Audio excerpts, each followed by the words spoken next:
Aminado ang kasalukuyang pamunuan ng Philippine National Police na mahihirapan silang alamin kung sino ang dati nilang hepe na tumulong umano kay Alice Guo. Kaya hiling ni PNP Chief General Romel Marbil sa PAGCOR, pangalanan na ito. Nakatutok si Maki Pulido. I think it was mentioned the former Chief PNP.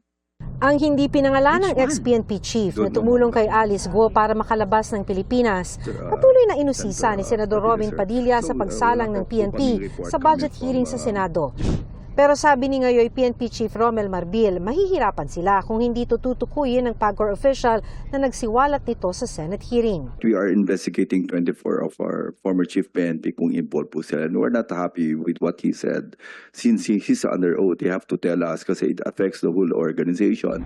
24 na dating hepe ng PNP na ang iniimbestigahan, pero hindi lang sila, kundi lahat ng pulis na maaaring tumulong na makalabas ng bansa si Alice Guo. Nag-uusap po kami and sabi po ng SILG natin, we have to investigate not only po yung retired na Chief PNP, but everybody who helped Alice Guo na makaalis po sa country natin. Duda naman ni dating Senator at PNP Chief Ping Lacson, chismis lang ang sinabi ni Villanueva na may protektor ang mga pogo na dating hepe ng kapulisan.